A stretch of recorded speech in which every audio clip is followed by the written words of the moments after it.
Hey y'all, and welcome back. Welcome if you're new. My name is Tiffany and this is our small town life. So happy to have you here today. We are out on the edge of one of our garden spaces, and y'all, it's just covered in goldenrod right now. Hi! I've shown goldenrod in a few recent videos and there was a pretty good bit of interest in it, wanting to know more about it, so that's what we're going to talk about today.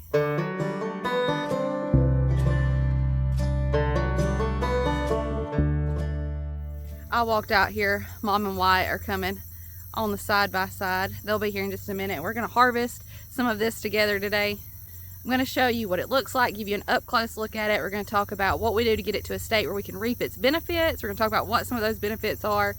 We'll just do a whole video on this beautiful plant right here today. We're going to come in and cut towards the top where we still have enough. If we wanted to turn this upside down and hang it to dry, we could. We can pull these leaves off to use them, and we can use the flowers.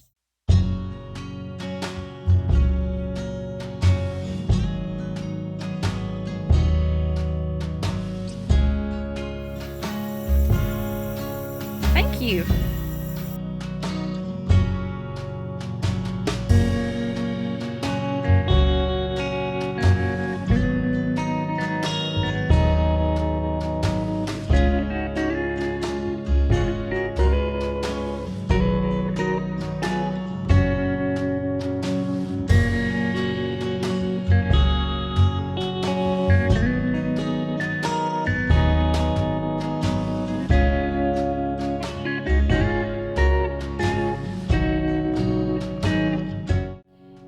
Now, we could never harvest all of the goldenrod that we have growing in this area, but I did want to point out that when you harvest this, make sure that you're leaving plenty, one, so that it can go to seed and you continue to have goldenrod, and two, because this is one of the last flowers that the bees have for pollen during the year.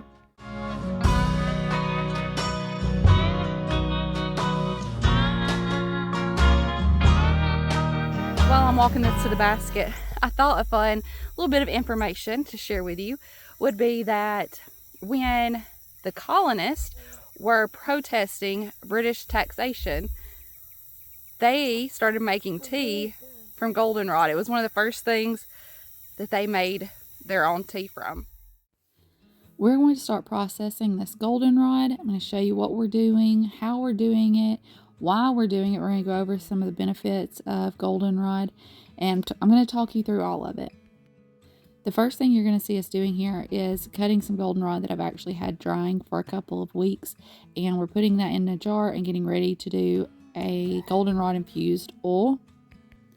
When you're covering it in oil, it's a good idea to go ahead and have the moisture removed from the plant. So that's why we're using dried goldenrod here, but I literally just hung it, let it dry for a couple of weeks, and you're going to see us get some more ready to do that here in this video as well. So we're just getting that in our jar, and we're going to cover that with extra virgin olive oil. Then we'll let it sit for about 6 to 8 weeks. Then we'll be able to strain it and start using that oil or make it into a salve. You can combine it with some beeswax and make it into a salve. Goldenrod is antimicrobial, so it can help fight against bacteria and fungus. You could put this on a cut to help heal it. If you have a rash, you could put it on the rash.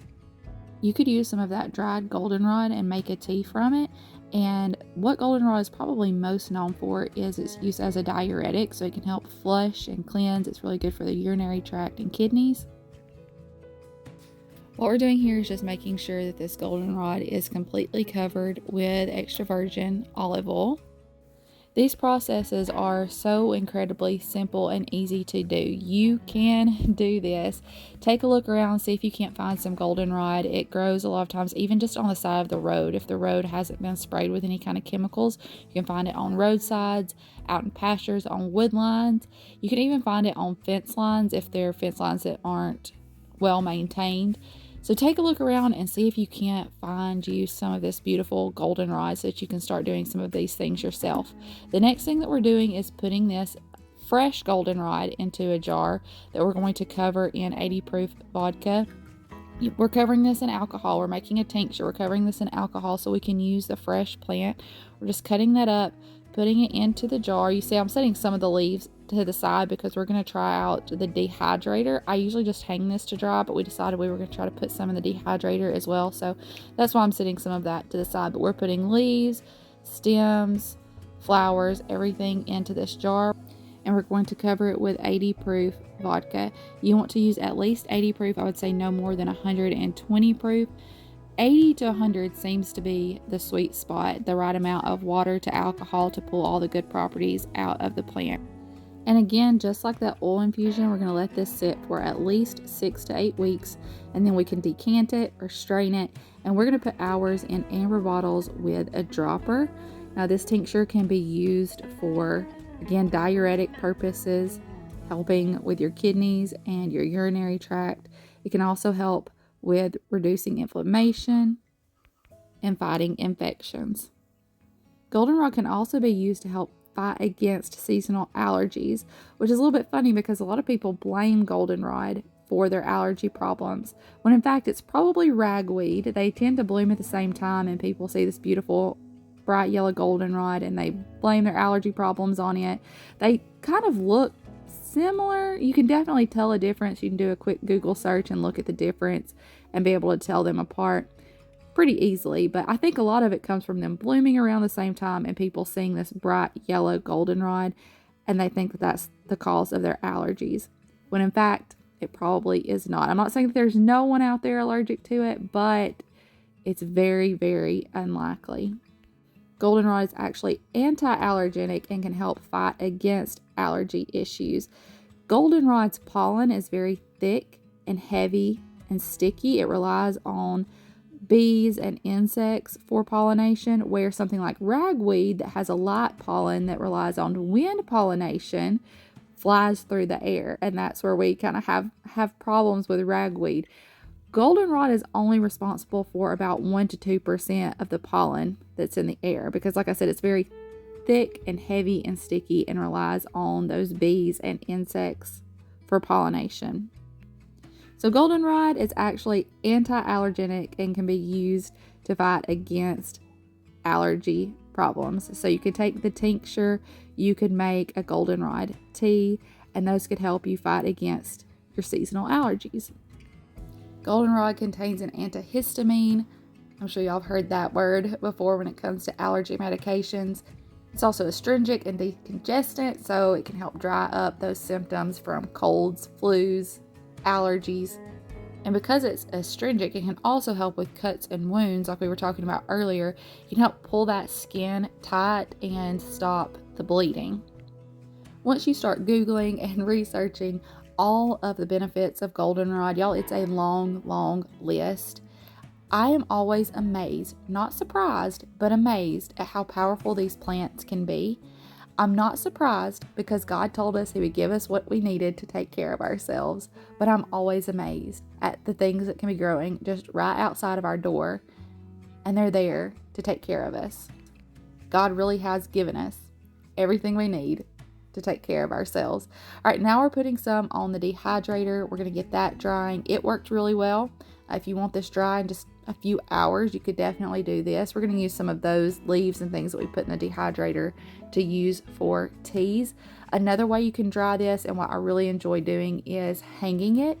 So we're just taking some bunches of goldenrod, tying them up and hanging them. Not only is it practical, but it's also beautiful. I love to hang these in my kitchen.